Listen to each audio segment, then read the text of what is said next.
lies. It was just bullshit. What's the difference? It wasn't lies. It was just bullshit. The proper way to say it. No lies, just bullshit. The proper way to say it. No lies, just bullshit. The proper way to say it. No lies, just bullshit. The proper way to say it. No lies, just bullshit. Who said liar? I said bullshit artist. And what's the difference? Because I don't lie. Yo, welcome to No Lies Just Bullshit. I'm your host, Nick Swartz. Thank you so much for tuning in to the #1 tattoo podcast on planet Earth.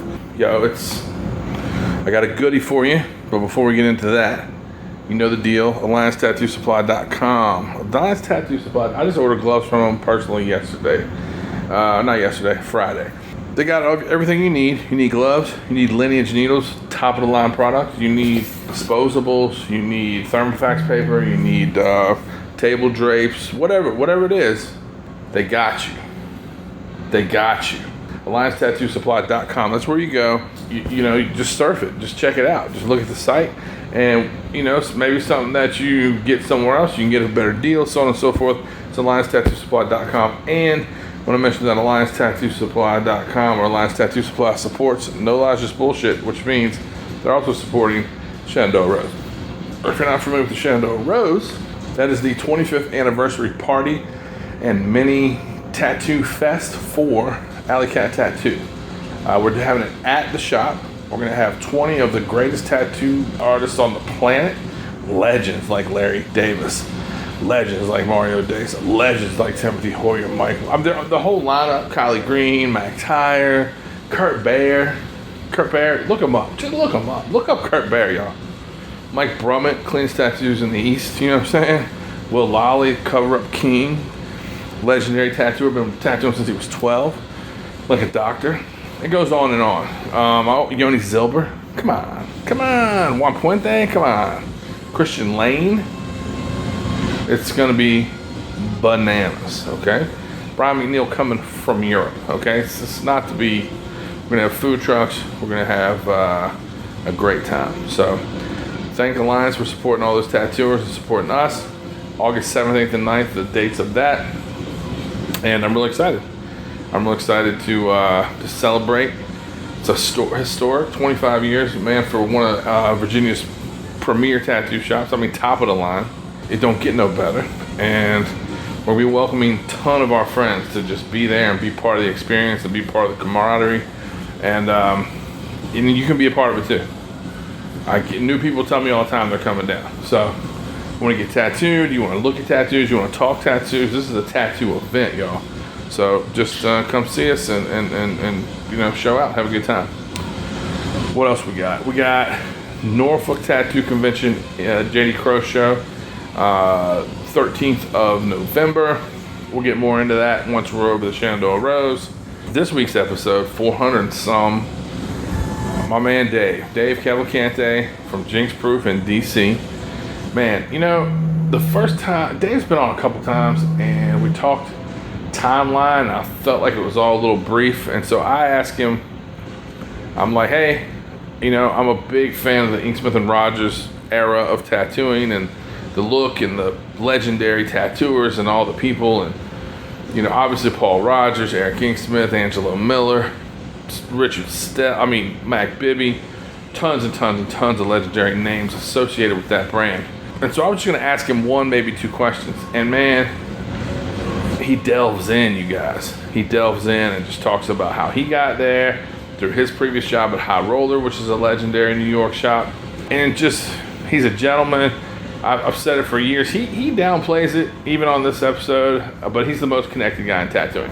This fella has networked and linked up, and he knows everybody. It's just, I can't overstate how good he's been to me, what he's done for No Lies Just Bullshit. Like, he was one of these characters like Justin Weatherholtz who really helped me get the traction that I needed in the beginning to build momentum and put me in contact with the right people and make connections and encouraged me. And when it was time to finish his bodysuit, he got tattooed by Andrew. Anyway, he brings his homie with him. It's a great conversation. It's an honor. We had a great time. I had a great time. And, you know, there's not a whole lot more I can say. Dave Cavalcante, No Lies, Just Bullshit, Jinx Proof. They're having an anniversary concert in September. Show, I should say. But yeah, Shenandoah Rose, Dave, me, Alley Cat, y'all. Let's do it. Peace. No Lies, Just Bullshit. Listen to this.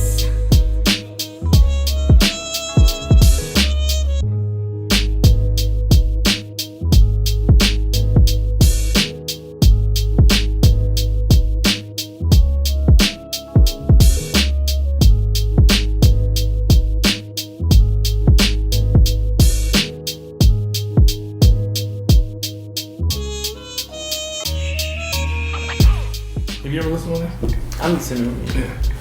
Well, feel free to hop in. And if you say something stupid and you wish you hadn't said it, just take it out. But usually that don't happen. You're good at that. Little too good at that. I got one of these. You guys need one? I'm good, thank you. Okay. Fucking Big Dave. How you doing, bro? Good. Good. So, when we were talking at lunch, I just wanted to ask you, so, and I'm sorry, but I fixated on Ian Smith. That's fine. When did you start and how long were you there? June. My first day working there was June 4th, 2001. And I left there like May, I think 22nd of 2010. You did a fucking stint. Yeah. You did a long one. So let's like, at what point in that, 8 years, 9 years period, was it like a stacked deck at the shop you were working in? And can you just tell me like Every day. From when I started working there, it was from day one? Yeah, when I started working there was I'm pretty sure last time we did this, Mike Bruce sent me a list of everyone who's ever worked there, and it's a whole sheet of paper. I'm sure. Written real small. I'm sure. Including guest spots. When I started working there were Orange Park, Roosevelt Beach Boulevard, Northside, and Atlantic Boulevard. There was 5. Most of the shops had like 2, 3 people. Northside had 1 and a floater. Mac was at Northside. That was like his kingdom. Yeah. And then Which eventually became his, I think, right? yeah. Yeah. The legend man. Yeah. The west side was Mike Bruce at Roosevelt. Orange Park, which was the next county over, but it's next city. That was Nick Wagner, Dorn Clifford. Solid, like Nick's was, Jacksonville born and bred and amazing tattooer. Dorn, perfect all-around shoe shop tattooer. To this day. Solid guy. And then they had just brought on this guy, Chance Isbell, as the apprentice.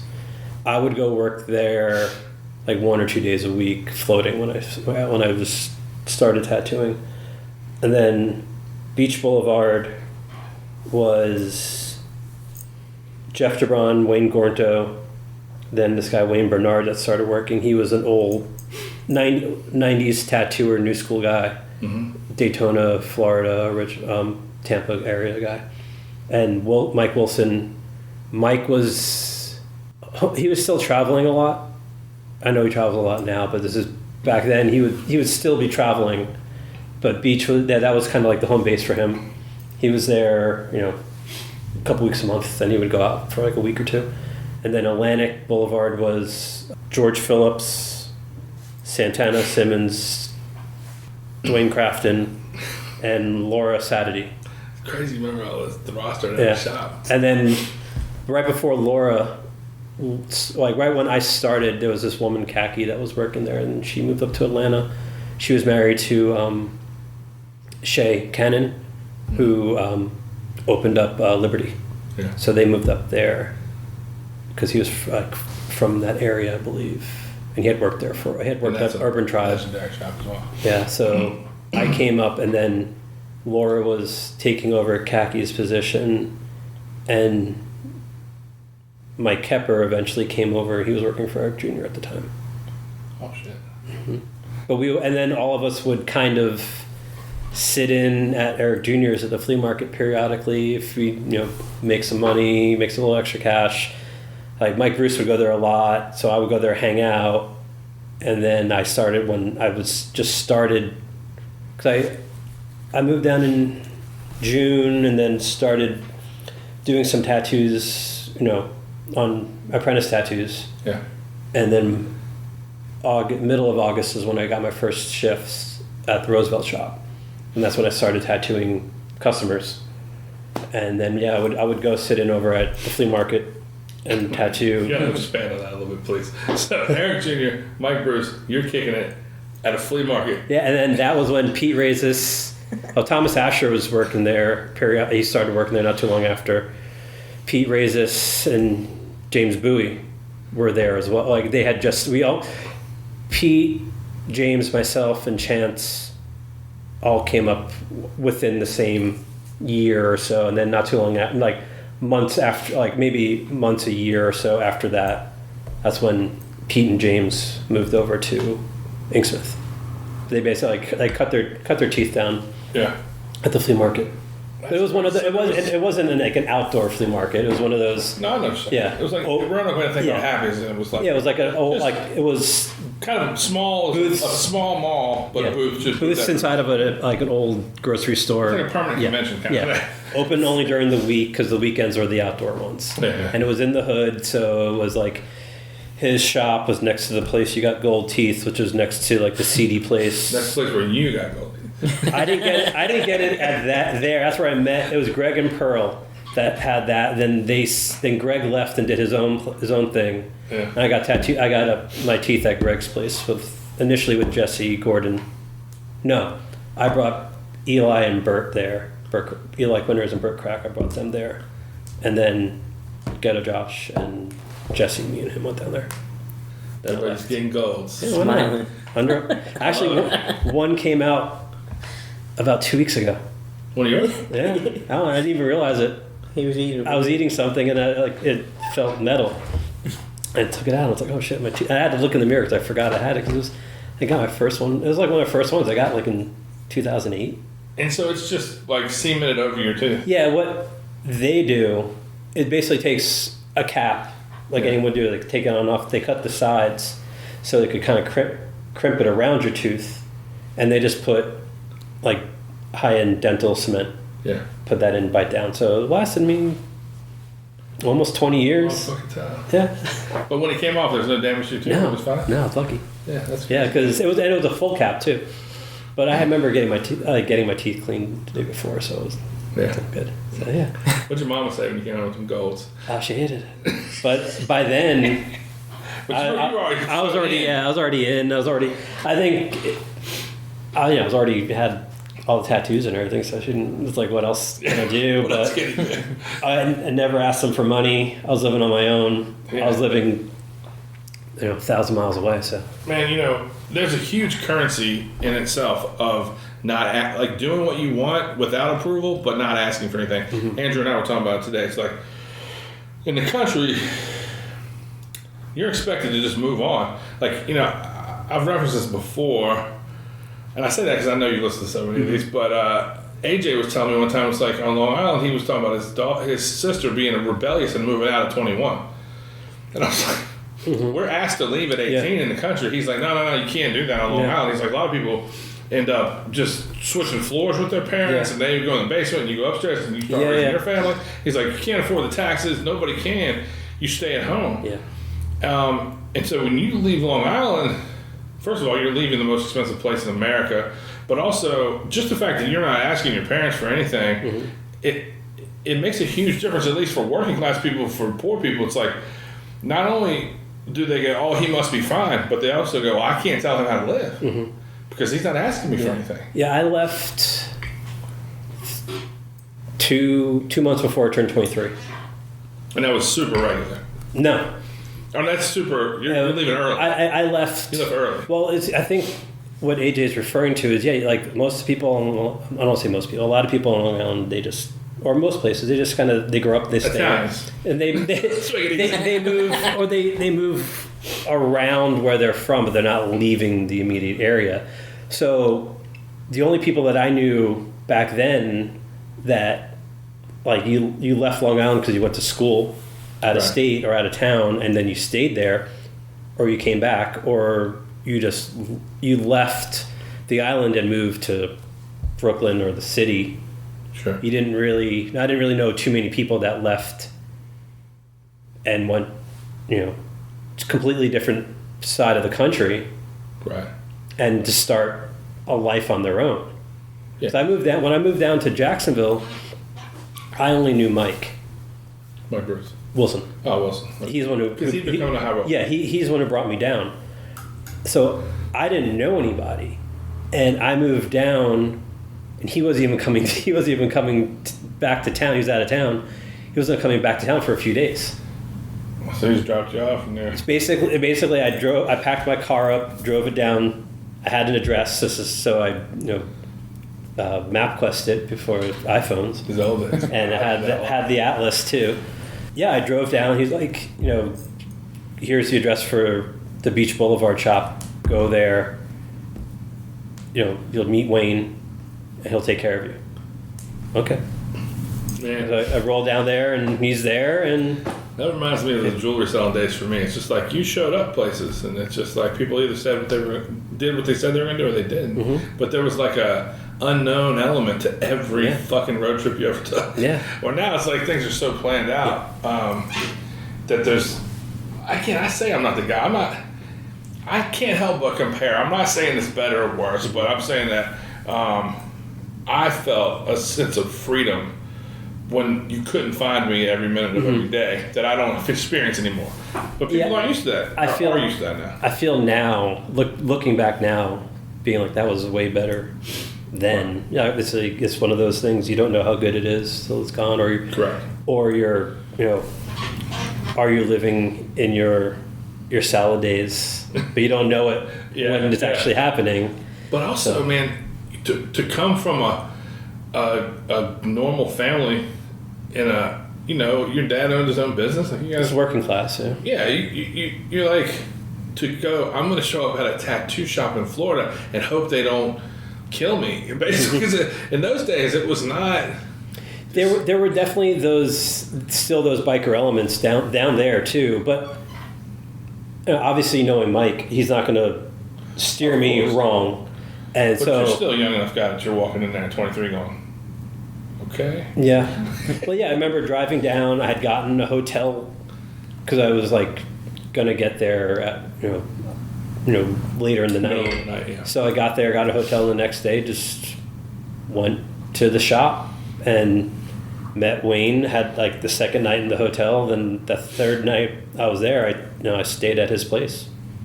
Then I stayed at his place, but again, that wasn't uncommon for us to be on the road and meet somebody, then they could crash with us. yeah. Well, then I had met, like the second or third day I was there hanging out at the shop, I met this dude that I ended up renting a room out in his house because he was getting tattooed by Jeff. And he was like, oh, I heard you just moved down. He was maybe 2 years younger than me. So he's like, oh, I heard you just moved here. You need a place to live. You have a place to live? I'm like, no, I'm figuring it out. And he's like, I got a room for rent. It's $400. Everything's included. I'm like, all right, cool. Yeah. So, and I go to the Jeff. I'm like, is he cool? He's like, he seems all right. He shows up. All right. That's a good. Worst case scenario, I move out or I die or something. I don't know. So you're like learning the tattoo there. We just learned from everybody, or was Mike like hands on, or all that was one thing. I was kind of brought. I wasn't like brought down with the impression that I was going to learn from Mike because I had already been tattooing friends on Long Island under Bradley at High Roller. So he would, and anybody else who was there during the guest spot. So like I'd done tattoos in front of Mike before and Grime and probably Brad Fink or something. So what the fuck? You're doing starter tattoo for Grime? Yeah.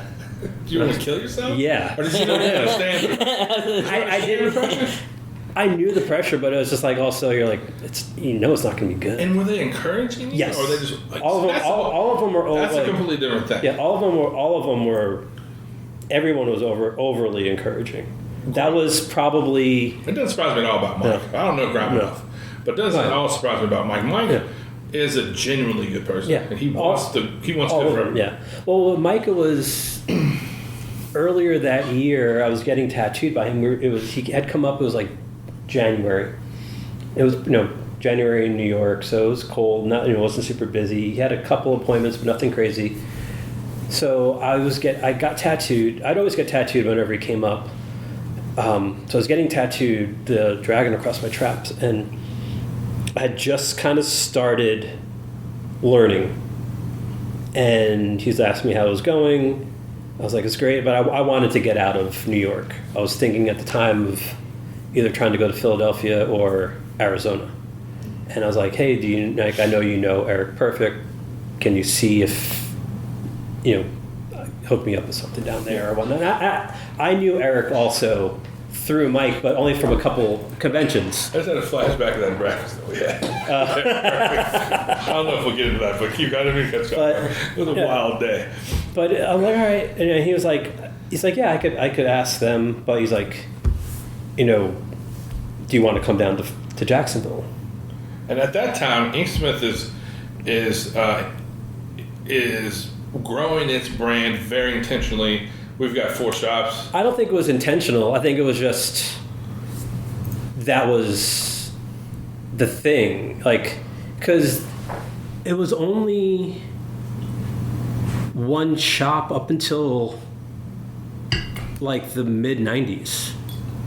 Maybe like 96, 97 is when they opened up the second one and on the beach. The second one about opening tattooing to a new part of the county or a separate county or something like that? No. Eric was involved in something like that. They had the Atlantic shop, and then I believe they opened up the Beach Boulevard shop, which was closer to town.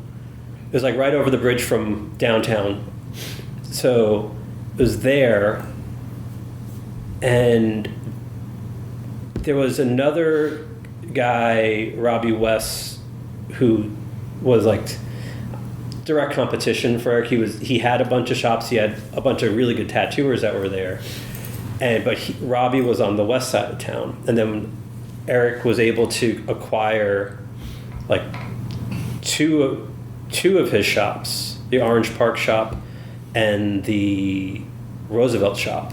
Oh, okay. And then I forget exactly how the North Side shop came in, but that was later on too. But yeah, like it was in like midnight, so it wasn't too much time in between from when I started to when they got all of those, because a lot of those shops from Robbie came with tattooers. They came with. That's how Nick Wagner started working there. Yeah, because he came with the job. Shop. Yeah. But I don't think it was like an act, like a really thought out act of like branding and taking over certain parts of the city, of location. I think it was just, yeah, exactly. It was like there's an opportunity to, expand the business. And so Mike says you should come down, and you I said yes right there. Go right because you wanted out anyway. Yeah. And you trusted this guy. Yeah, 100%. But he wasn't yet the Mike Wilson we know today, correct? No, he was. He was. Always was. He was. No, but what I mean by that is he hadn't influenced the whole generation yet. Yeah. Yeah. By then he was tattooing 10, 11 years. So you think that I think like now I think about like where I was at 10 years. It's obviously nowhere near where he was at 10 years. But like back then, like he was in the 90s, that's when you had that big growth of tattooing with the new school stuff and everything, but then also like all those guys that came up in the same class, your Mike Wilsons, your Scott Sylvia's, your Rashers, your Trevinos, all those guys working with each other one way or another, your Hoyers getting in that, like, and where San Francisco becomes that hub of the creativity. It was New York, but New York was New York.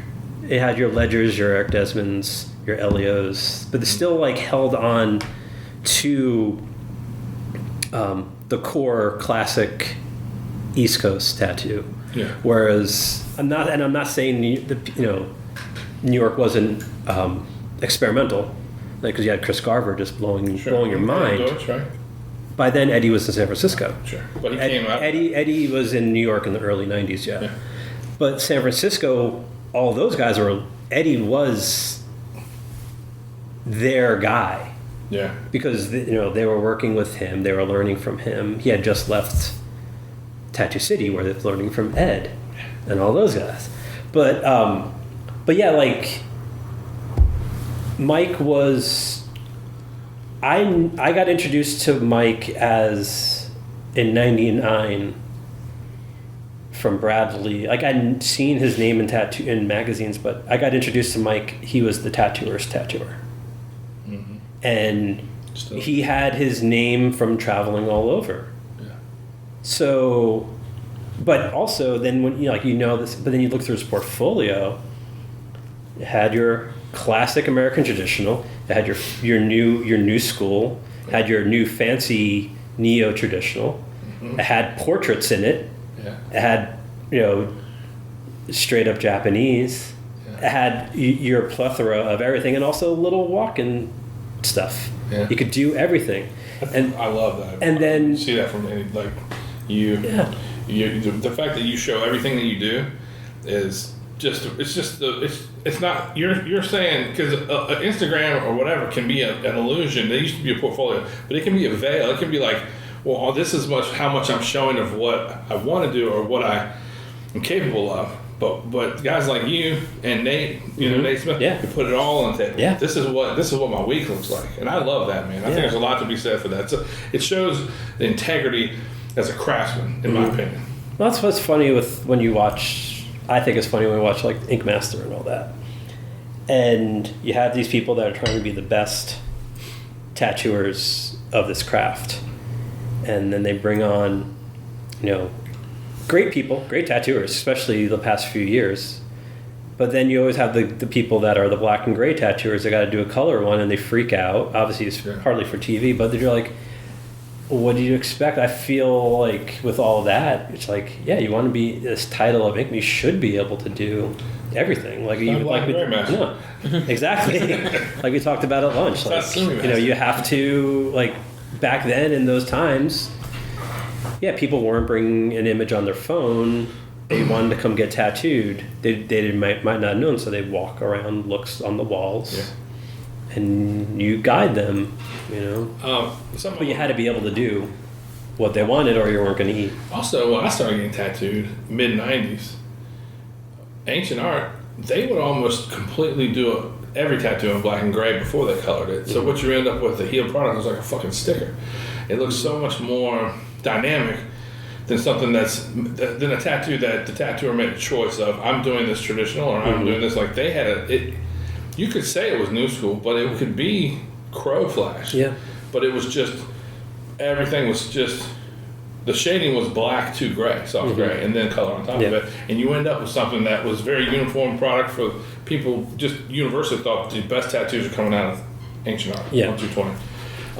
But one of the things that Mike said to me, you mentioned him traveling, is he was like, well, one of the ways I got a grasp on how to draw things is I had one book that was all horse heads, and so every shop I stopped in, I just drew every horse head in there. And I had one book that was koi, and I would just fill it with koi from every shop, and I would write like, this one came from Scott Sylvia's shop, this one came from but he would just fill these books with one thing, and by doing that, he covered it all. Yeah, I think a lot of it too, looking at what he does and working with him, I always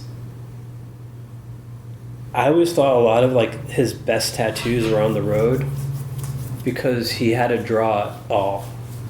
Back then, like you if you're doing a convention back then, you brought a bunch of books, but ultimately you had to be able to draw it.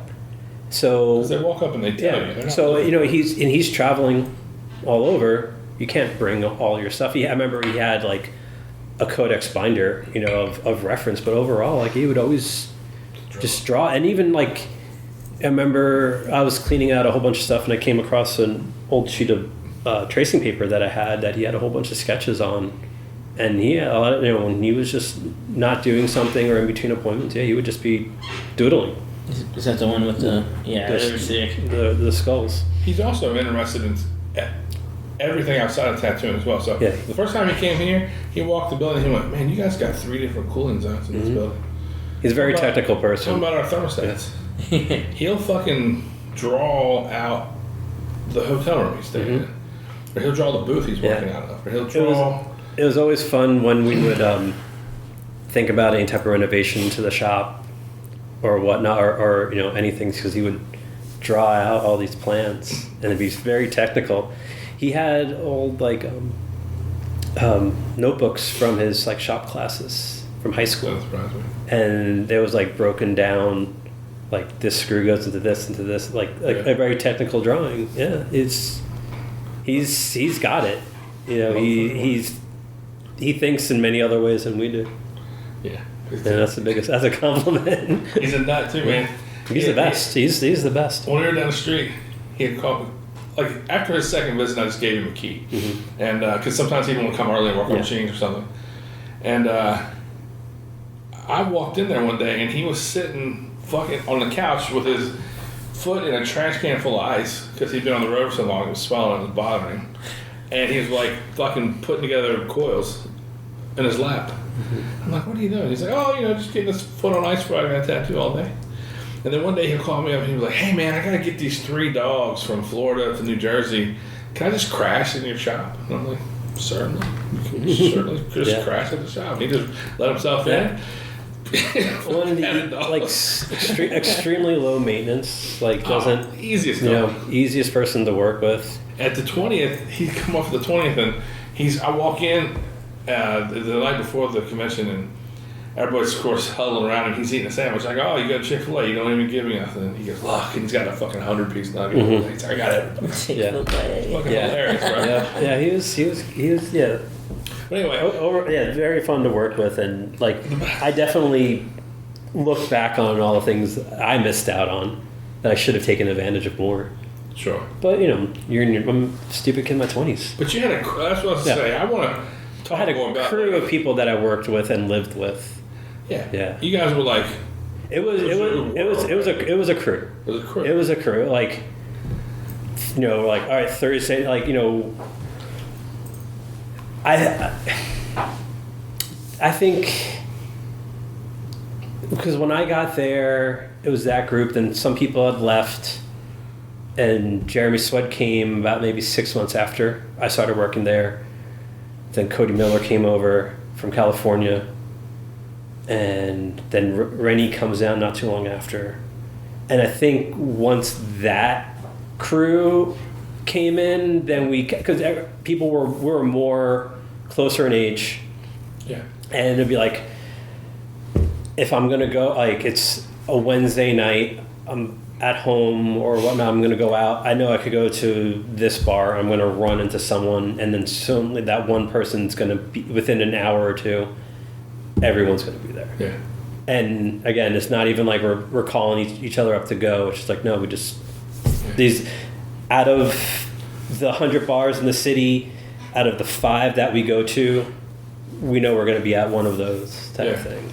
And were you guys talking about the machine that you were a part of and all the legendary guest spots and the fact that you all were helping build that reputation and carrying it on your shoulders, or were you just like, it's really cool to work here? And it was more, we were all like, we were stoked to be there, to be part of that legacy. Looking back, obviously I was stoked to be part of that legacy. When we were in it, we knew we knew working for Eric and working for Mike, we didn't want to let them down. Right. And you knew you were like, not everybody could work here. And so and then you're like, and I really like the people that I work with, so I'm going to hang out with them. You know, we're going to be like, we don't just work together. We're friends, not just work friends. But the guys you mentioned, plus Paulie and Gordy and Mike Bruce, which we mentioned earlier, like you all became the movement that brought it through, 2015. Like you guys, like even though you left in 2011, like you moved that thing with it. I was just, that's the time you were there is when like everybody who has an established shop now was coming there for guest spots. Yeah, like that. We definitely brought in people. I remember helping out a lot with that because, I was younger, so I was doing conventions, meeting people's beginning times of MySpace. Yeah. So I'm meeting other tattooers that are of my, like, you know, my age group peers. Someone knows somebody, and then I'm like, you know, you meet someone at a convention, and you're like, come on down. We always had people that were going out of town, so we constantly had Slots to yeah, fill. slots, exactly. Yeah. So it wasn't hard for me to just be like, you know, I remember meeting Matt Areola at a convention, and Great example. he was just like, I remember he was just like, oh, this is, you know, blah, blah, you know. I knew he was stoked to meet Mike, and then I was like, yeah, man, whenever you want to come. He's like, I'd love to. I'm like, all right. And then a couple months later, I was like, you know, I think I probably hit him up on MySpace, like, hey, we have this shift to fill. You want to come down? You can crash at my place. He's like, yeah. I remember him flying in. Didn't really know him all that well. Flew and picked him up, and yeah, So hung like out. a week or something. Yeah. Yeah. And then, but I remember a lot of the dudes would go, 'cause by 2005 or 6, I'm working at the Atlantic shop. Mm. And it was me, Mike Bruce, and Jeremy Swed. And Mike Bruce and Jeremy, and I believe Wilson too, they would always go do the Salt Lake City convention. And it'd always be like Valentine's Day weekend or something. So I'm like, all right, well, it's February, and back then, tax season, in middle of February tax season, that's when we're really in the shit with people coming in. Yeah. And the shop was like a couple miles down the block from Naval Base, one of the second largest on the East Coast. So Pay weekend too. even better, they would all leave right around Thanksgiving, and then come back that weekend. So all these dudes have been on the boat for 2-3 months. So they tattooed, you're supposed to party. mostly used to get tattooed. Yeah. So those guys would leave, and I'm like, all right, well, I got to call people in to come work. Yeah. And so back then, with all my ties to New York, so I would always call all those dudes up in New York, like Eli, Danielle DeStefano, Matt Greenhalgh, Only You, and just anybody really, like Chuck Donahue would come. Like, I would call all my friends, come on down, I need help. And it was cold up in New York, so they weren't that busy, or they could use the help or whatever. They'd all come down. We'd be busy tattooing all day long. Open the clothes, there'd be a line up. There'd be a line when we got there. You know, get there at 11:30. There's already, like, you know, 4 or 5 people waiting. Yeah. And then you're tattooing all day. You know, it's 8 o'clock. We close at 9, and there's still 15 people waiting in the lobby. People sitting on the floor. You're like, all right, we're working late.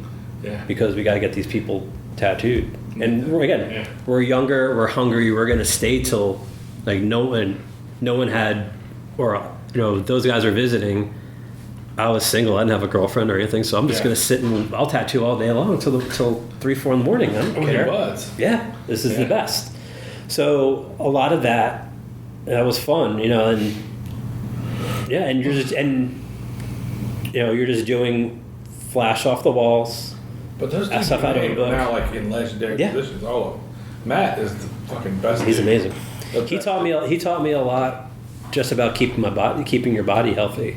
Oh yeah. Yeah, I remember him being like, he was doing a bunch of years later, but he was doing like a bunch of yoga, and that was like, he's like, yeah, it just helps me with my body, and I could, you know, stay tattooing longer. I asked him one time to do a podcast, and he got a little, I don't know, he got a little flustered. He said, me? And I was like, yeah, definitely. Yeah, he's awesome. And he's like, he threw me off guard with that. And I was like, I think we'd have a great time. And he's like, let me think about it. I mean, it still has never happened. But I think the world of him. Oh, he's great. amazing. He does an annual trip where he comes through here, Okay. going out, I think, to Pennsylvania, somewhere cool. on the lake. Last time he parked a boat and a trailer across the street. Nice. But I can't say enough good things about him, man. He rules. But yeah, it was such a great breeding ground to learn how to tattoo and getting introduced to so many different people. That's actually where I first met, like, Steve Taberry. He came down to get tattooed by Mike. Yeah. And so you had all these people. Actually, where I met Will, Lolly, Uh-huh.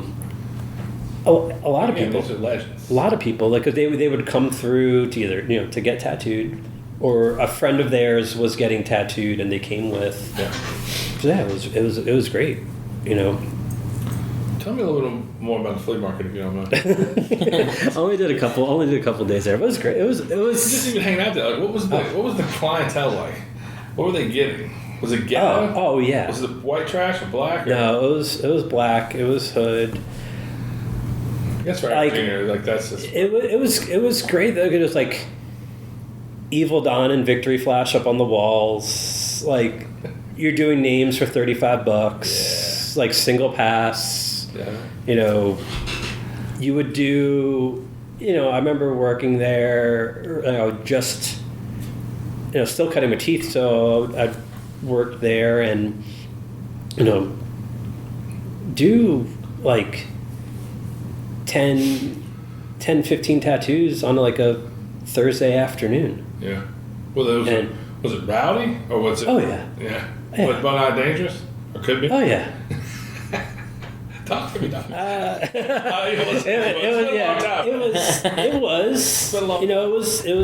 was the hood. Like you're straight up gangsters coming in. Yeah. But plus, you had the pass being with Eric. Sure. He held court there. Yeah. It's so funny how the guys flashing the most money are the ones trying to bicker about price. That's always the thing. They didn't. Those dudes didn't fuck around with anything. No, they were straight. But they were cool. Like, you gave it. Well, he used to have this one guy working the front who maintained everybody. Yeah.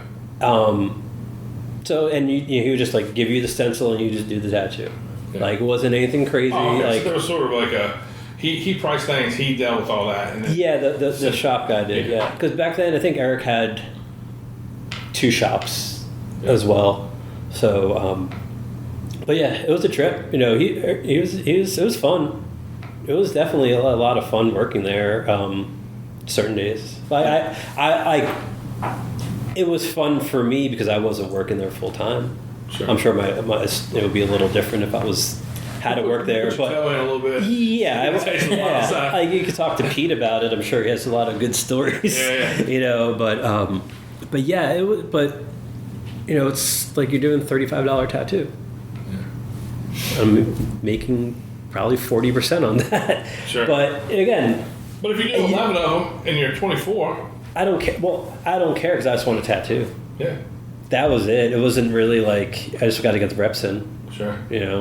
And it's also like probably a place where you're a little freer to do that. Yeah. To like be like, well, I'm going to do everything I can. I got to get my chops up, and I'll take it to Inksmith. Yeah. And there's nothing wrong with that. Like this. No, yeah, that's like even part of the business. Even if you apprentice someone at your shop starting tomorrow, they have to have it go through where like they're just getting to do tattoos. Even at Inksmith at the time, you had shops that were in more of either a rural area or like your west side shop or your north side shop that wasn't in a main strip or something. Like, it was just like definitely more. You could get away with a little more looser rules with that, but you still want to try to do the best you can. But your abilities at certain times aren't the best. I remember when I got my first shift. I got told I got my first shifts at the shop on the west side. It was 2 days. It was Monday and Tuesday, and they're like, "All right, you're going to go work over the west side. Don't do anything you shouldn't do." That's what I was told. And the first tattoo I did first walk-in that I did was shoulder to shoulder Old English across this kid's back. And that was before there was any tools to arch it for you. No. Like, you had just grid paper. Yeah. Martinez charged a guy $180. Probably took me 2 hours to do it. That's almost on point for the time. You do it in, hour 20 now? Mm-hmm. What? That whole tattoo, how long that tattoo thing you did that, do Martinez? Probably 45 minutes at the most. Okay. Great. But yeah, that's kind of crazy. So I don't know much about that. You know, Mac has one of the most legendary episodes that I've ever done, and people just are. But and I loved it so much because I love him so much, but also because he took the reins. He came to tell a story, and I didn't have to say that much, and it was just tremendous. Yeah. But other people talking about, they were like, that he ran that part of his neighborhood was his. He was the man over there, and they eventually gave him that shop, which is also unheard of in this business. I was lucky enough to do probably a little over a year on the north side with him. We only worked. Wildcat, you know, Mac? Yeah. Wildcat, bro. We only worked. Animal, savage. I think 2 days a week together. Yeah. But yeah, it was like he was great to work with because he's such a beautiful person. Yeah. And easygoing. It took a lot for someone to piss him off and for him to get upset. It took a lot because he would let a lot roll off his shoulders and whatnot. I learned a lot about being a person through him. Yeah. And just kind of trying to be a little chill. He's gentle, but he's also wild, which is his weird dynamic. He lived a couple lives before settling down and coming to Florida, because coming back to Florida. He was older. I think. Yeah, he started tattooing in his late 30s. Yeah, and it was great for me to be able, because he was 20-something years older than me, but he was a tattooer in the sense that he wasn't his age. Yeah. His daughter, me and his daughter are about the same age. Yeah. So, and I remember I would see her out when we go out to the bars and everything. And it was fun. She's just like him. She's rad. But yeah, so there's all those parts about learning how to tattoo. It's like, you can learn how to tattoo, but you also got to learn how to be a salesman to the customer, and also be the therapist to the customer, or just dealing with people. And then on top of it, then you got to take stuff back. We hear all these stories, good and bad, about why people are getting tattooed, and we have to drink it and act like we either didn't hear, got to let it roll off your shoulders, not knowing what I'm going through that day. Correct. And not asking either. No. Just telling you their thing. Yeah, and I feel it was worse then, especially the Miami Ink days, because everyone had to tell you their story of why they're getting tattooed, and it seemed to be everything was almost a memorial. Yeah. So I remember hearing they're doing a couple different tattoos on people, and hearing 4 of the reasons why they're getting tattooed is because this person died, and so I'm just having to take that in, and then you're already drained from working, and then you're doing your decompression drive home, and you're just thinking about the day, and then mortality. It gets dark, and it gets dark fast. I'm sure working with Mac though, it kind of lightened that up a little. Oh yeah. But up there, I remember tattooing this kid, and I did an in memorial tattoo for probably his brother. The kid just came from the wake, still dressed up in the suit. Yeah, it's a bummer. And you're like, oh fuck, and then comes back the next day with 4 of his friends that want tattoos, same things. Yeah. You're like, all right, cool. But the energy's gonna be off. Yeah, and then you got to. But you. The cool thing with a guy like Mac, he'll change that environment. He'll make it a party. And he can talk to an old lady, a young hot girl, a college guy, a good old boy, a fisherman. He's cool with everybody. Yeah. One of the most amazing things he ever said to me was at the Inksmith 30th. They were about to take this huge picture out in front, and they had all these people lined up, and I knew those guys, but I wasn't in like I am now.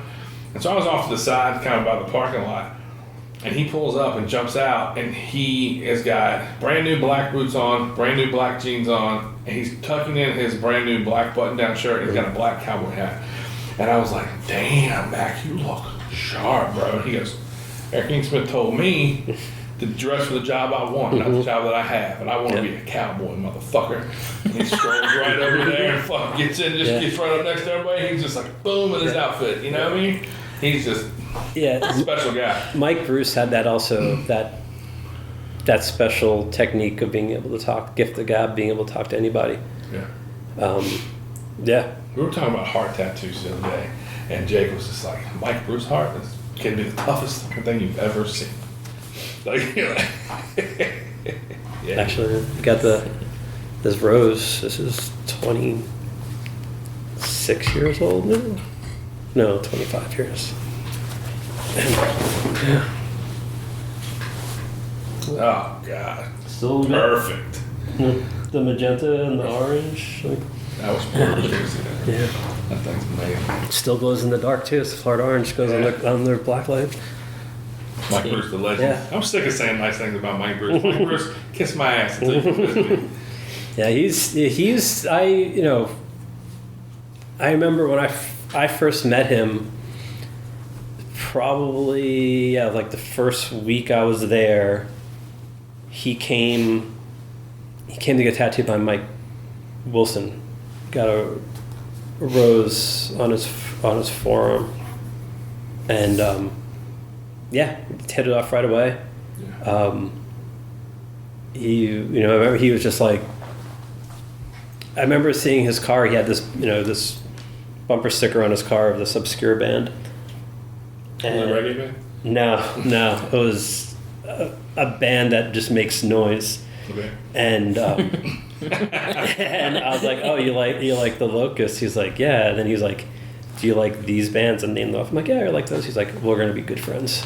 And that was it, And then I think a couple days later, I went down to the Roosevelt shop and hung out with him for a little bit. That's like I remember I did some rounds just to meet people at the other shops and everything. Because when I started there, they gave me, work 5 days, take off 2 days. And I was like, well, I don't want to take days off. I'll work. And they're like, you have to take days off.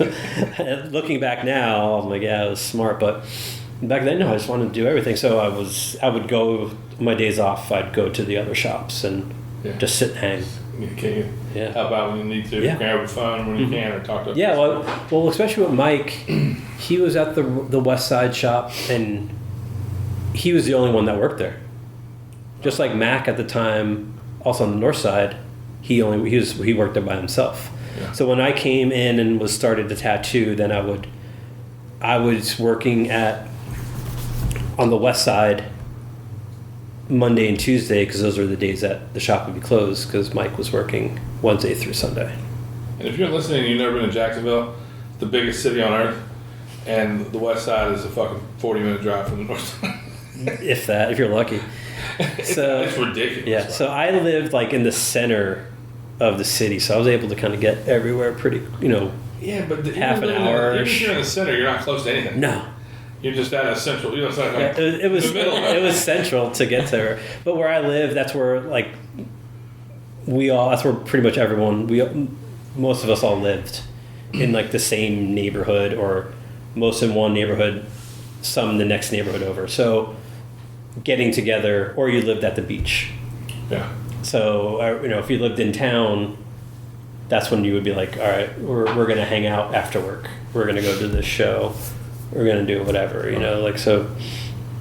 But yeah, being down there, especially at that time, you're young, so it's easier to meet people. You're going out all the time, sure. And so building a clientele actually helped out pretty quickly. And I got in with a bunch of a couple the hardcore kids. So I started tattooing all of them who were already getting tattooed at the shop by people. So I'd always be like, still get tattooed other people. You have plenty in common with those guys because you're from New York, so you saw all those bands who were around all this stuff prior to your tattoo life. Yeah. So you saying that Mike Bruce worked by himself explains a lot, because he doesn't take appointments and he'll juggle the whole fucking day in real time. Yeah, you just gotta sit and wait. And that's but then what happens is when two people come in, they both want to get tattooed, and then somebody comes over and says, well, I just was over at that shop and it was full, can you take me? And then he's like, yeah, I'll get you to this. And then he's like, just sit tight. And then someone else comes in and he's like, hey, fill this out. And then he sits down with somebody and they tell him and he draws a quick sketch of it and then finishes the first couple. Like, I've seen him do that shit. And it's just like, you just can't let anybody leave. Yeah, I just think, well, what worked at the time back then, because that shop was a freestanding building in the middle of the road, so there weren't any shops really close by.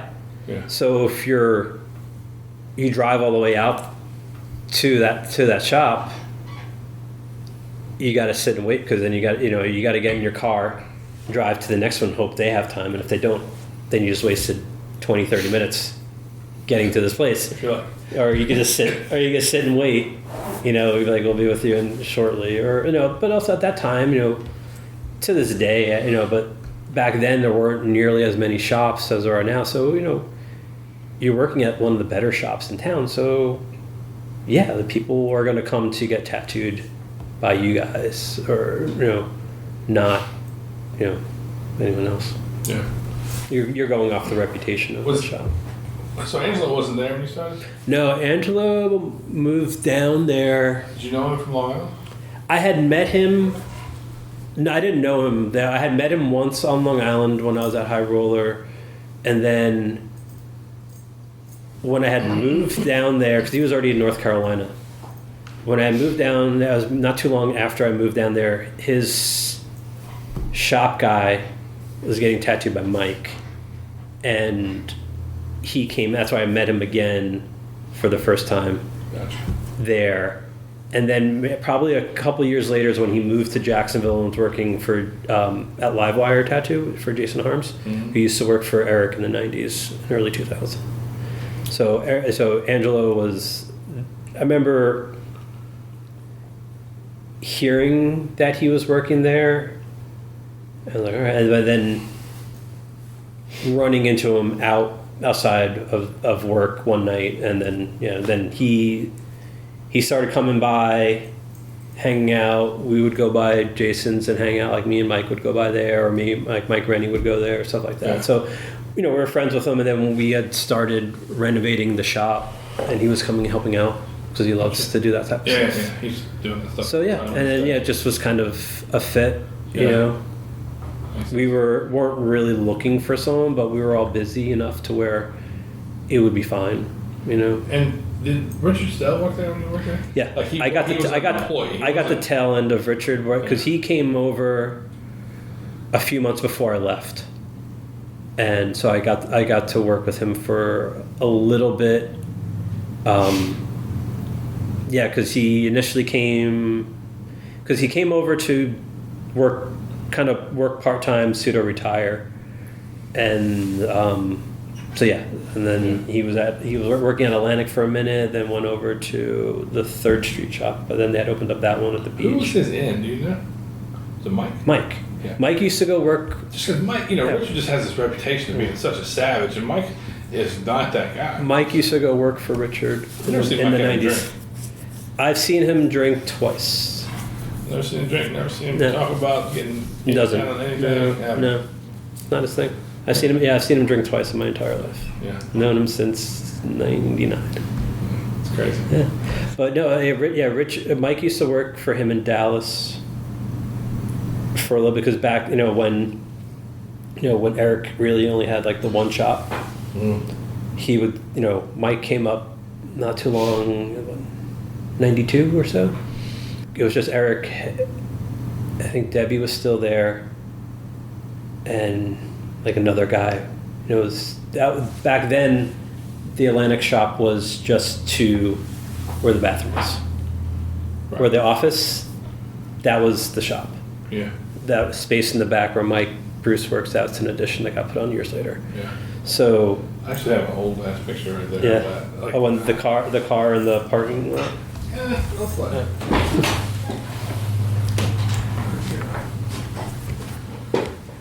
Yeah.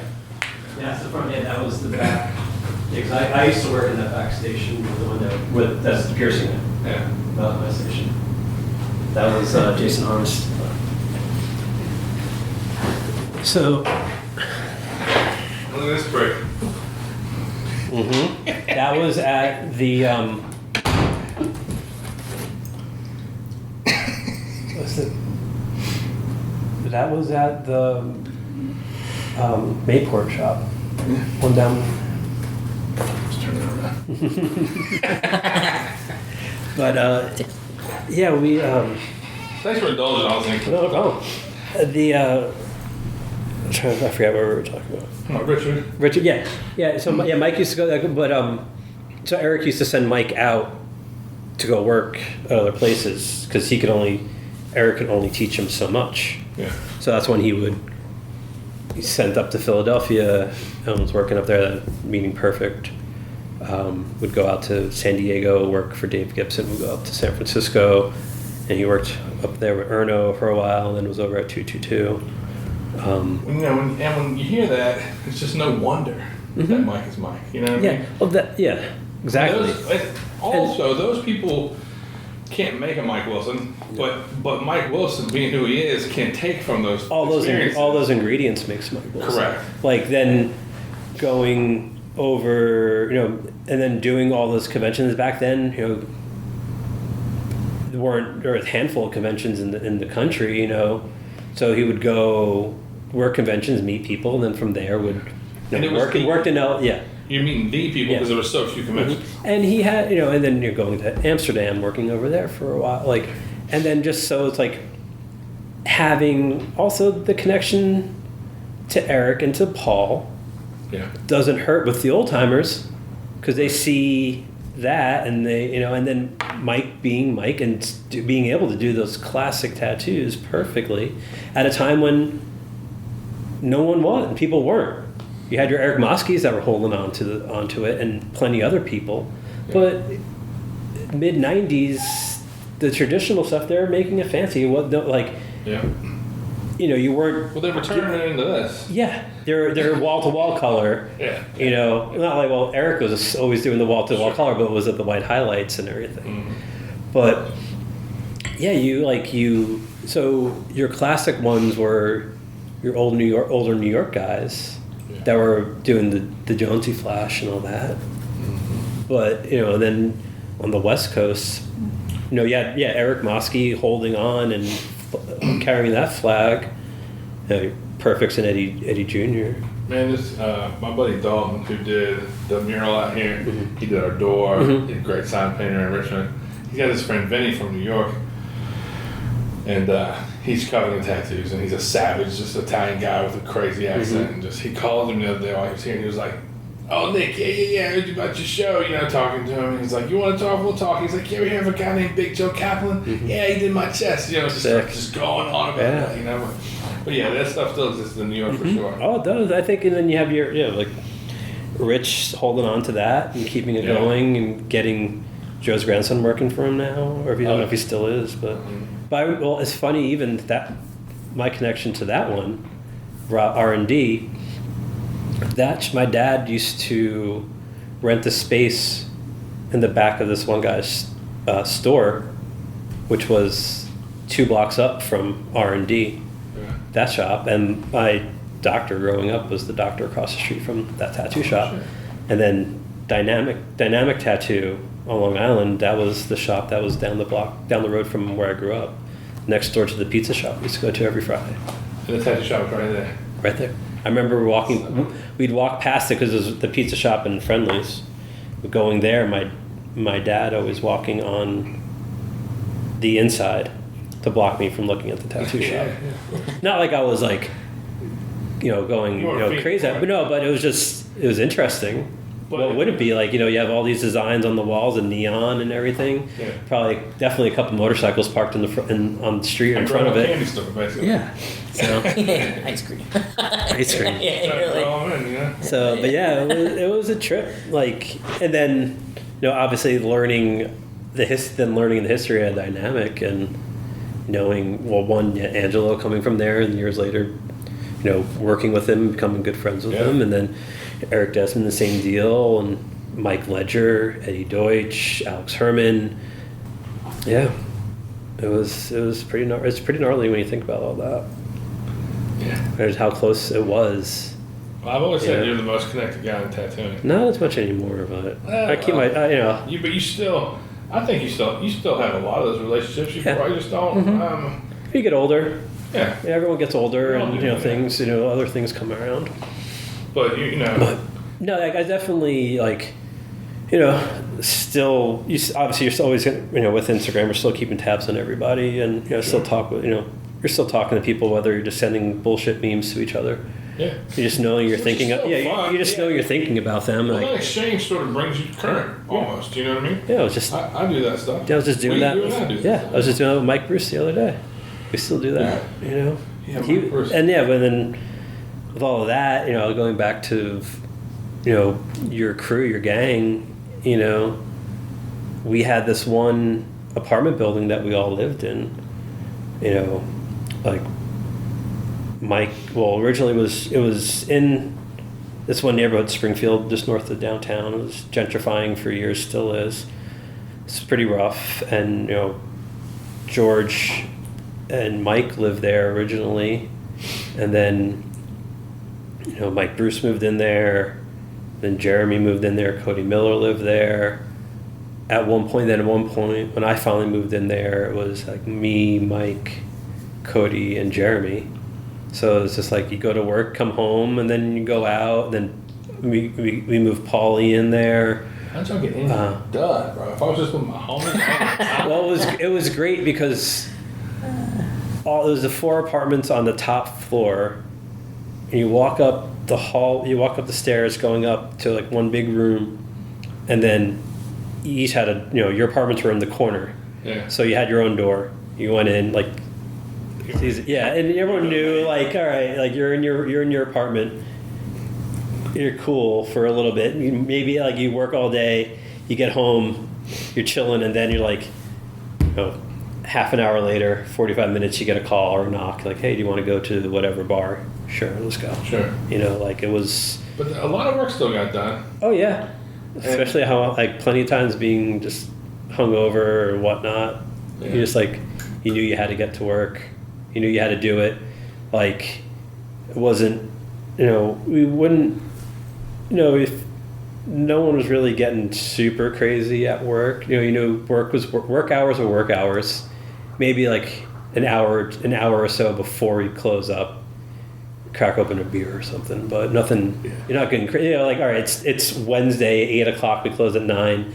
Yeah. No one's coming in, like.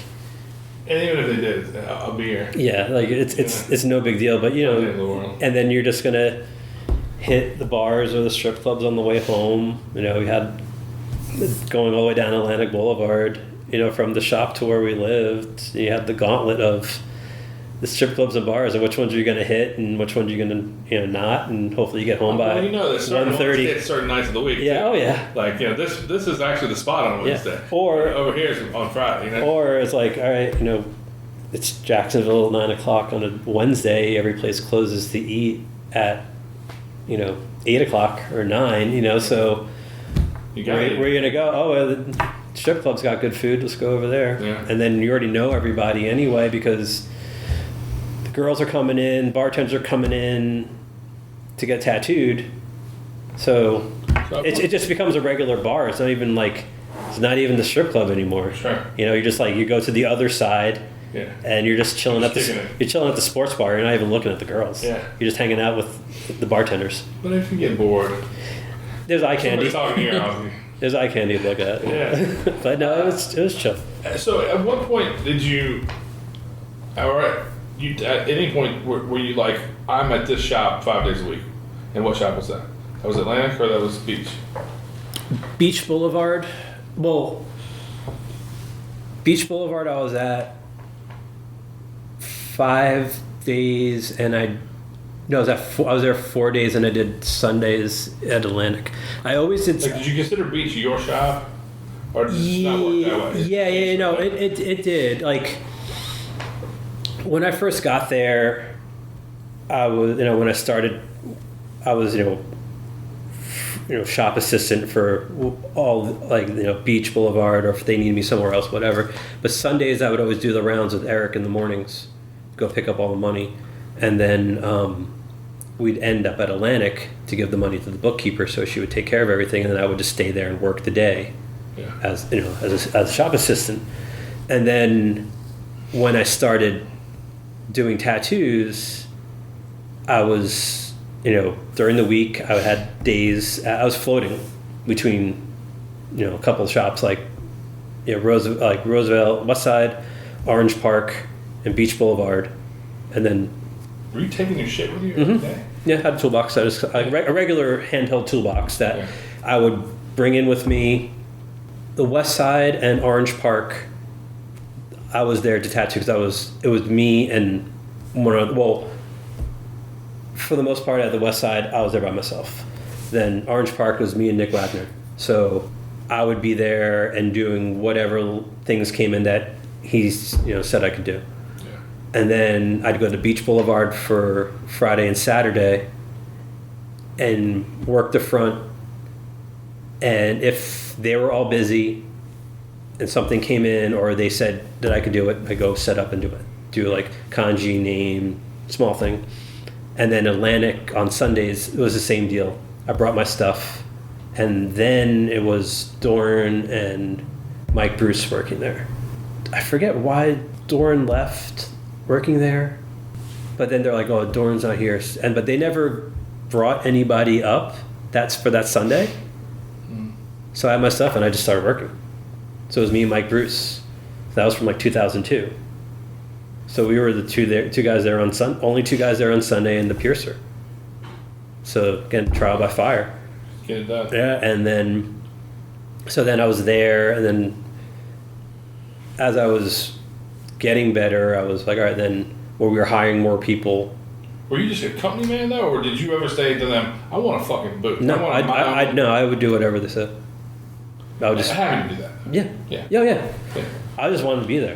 And then but also knew that there was the hierarchy and the way that most people like moved up in the shop was you did your time at like, say, is seniority. So you do your time over whatever. Say you're at one near Beach Boulevard, and then a shop like a position opened up in Atlantic. You could either take the job at Atlantic, or you could stay at Beach, and then just moved on to the next person. Yeah. So I just knew, like, well, and for the most part, everyone's end goal was to be at Atlantic. It was the main shop. Still is. Yeah. So. But was it better to be top man at Beach than low man at Atlantic, or did it didn't make a difference? It was all the same. Yeah, it was all it's who you're working with. Yeah.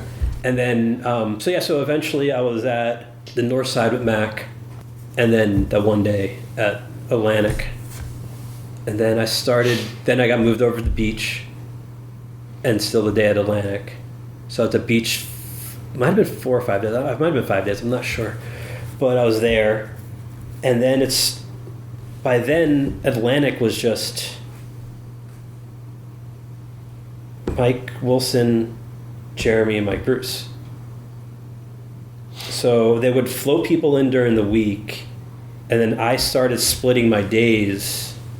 Friday and Saturday, I do the first half at Beach, then I drive over to Atlantic. And then I started getting calls like Saturdays being like, "Hey, we're busy, can you come earlier?" I'm like, "Yeah, cool, I'll be there in 15 minutes," because it's 15 minutes down the road. So I did that for a couple of weeks, and I was like, why don't I just work here full time? It makes it way easier. You need somebody on Monday anyway, so I just started working Friday through Tuesday. Gotcha. Because I was already, and I was already there on Sundays, and then I was doing Saturday, Sunday. I was doing Friday, Saturday, Sunday. I'm like, I'll just be here full time, and they're like, all right, cool. Yeah. So I worked up that way.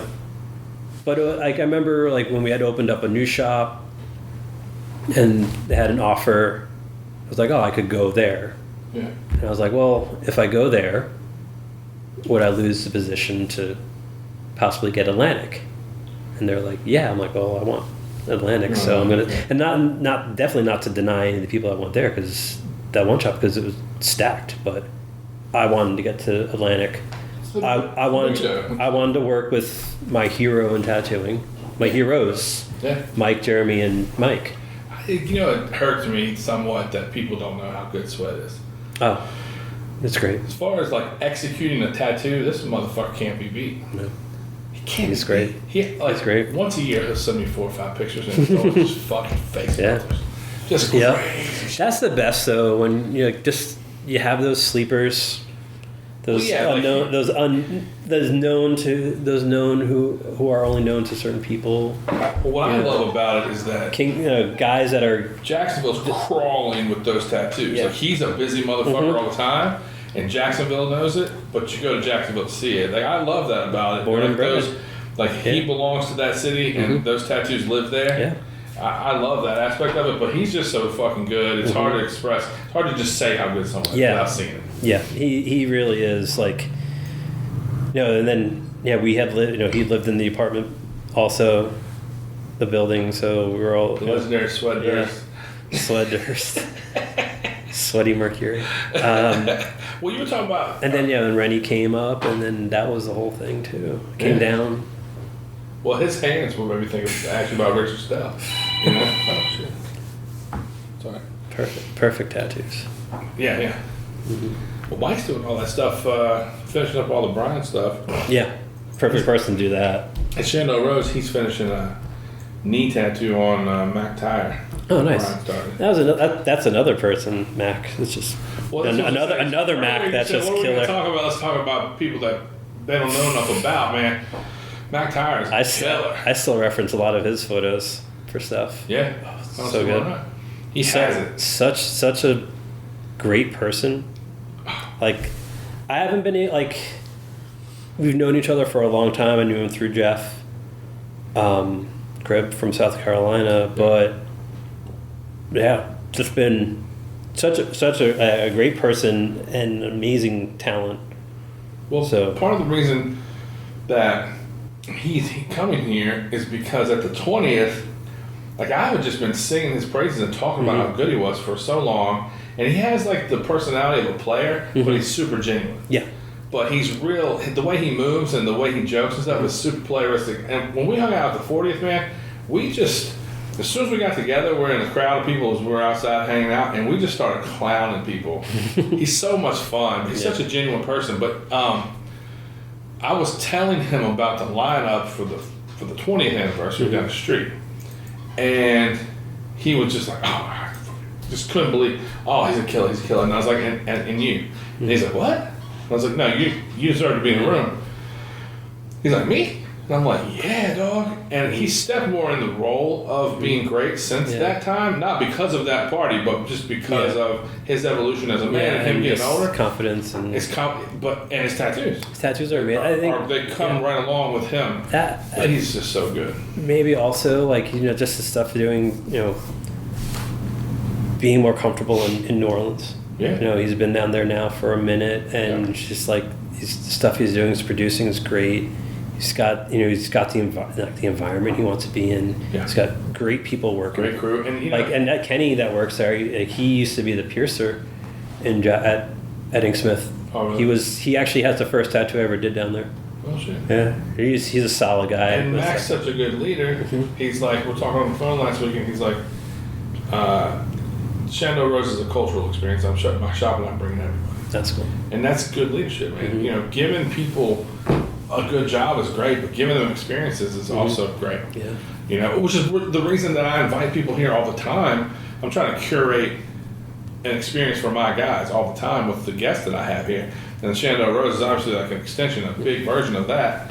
But Max sees the power in that. And then they come here and they fucking get tattooed and they hang out and they see the cool shit, and then they take all that fire back with them to New Orleans. That's kind of what Bradley kind of was doing at High Roller at the time, indirectly. Because for the most part of it, when I was there, he was the only tattooer. He had people working for him over the years.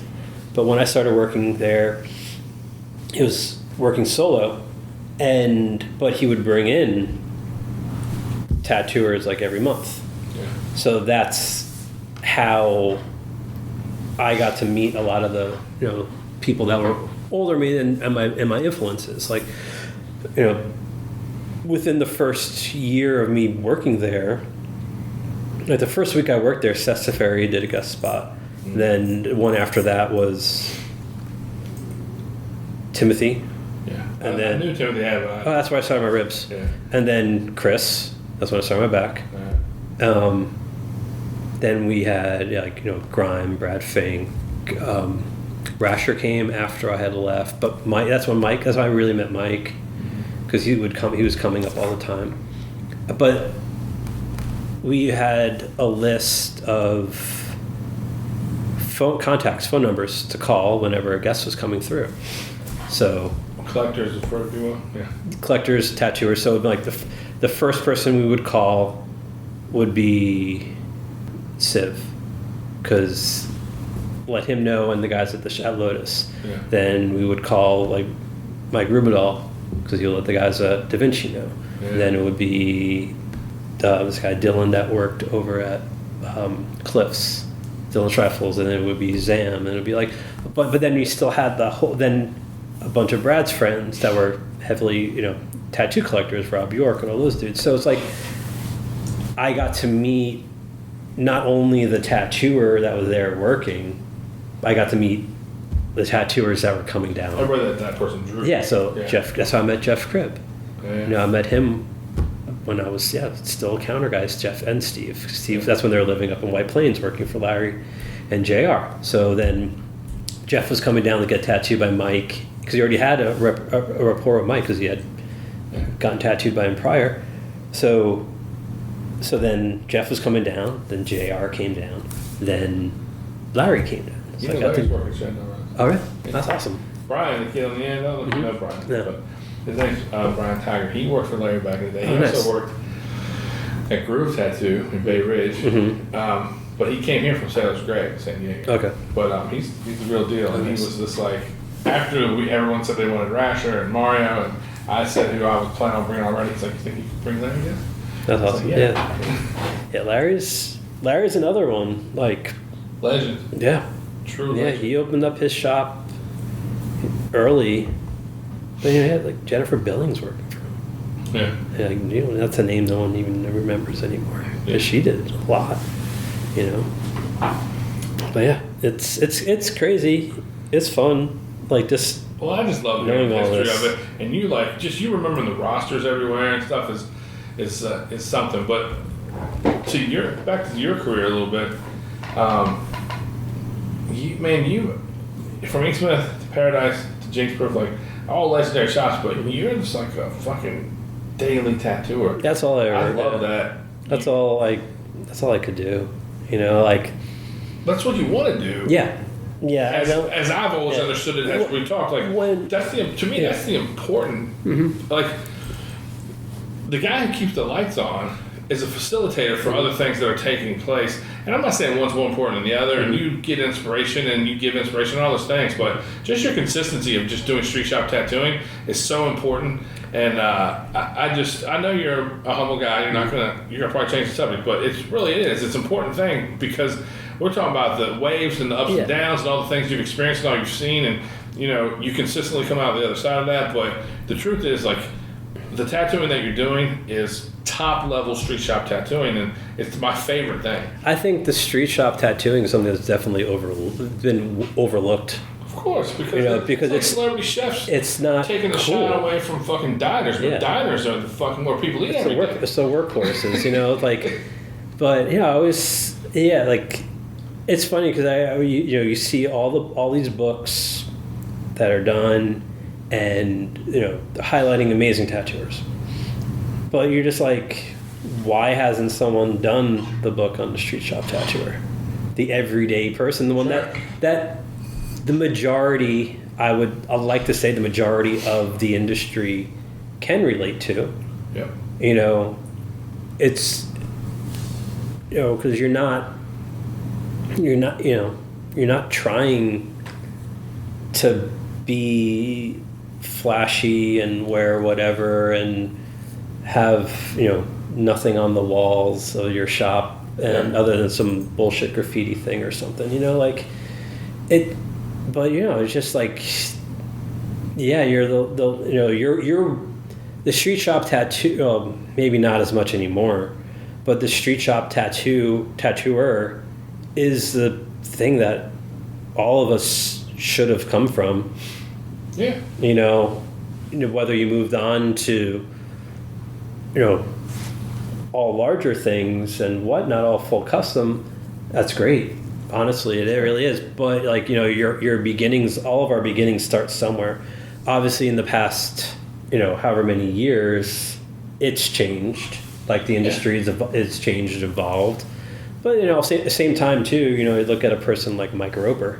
Mm-hmm. Again, silent assassin when it comes to tattooing for years. Yeah.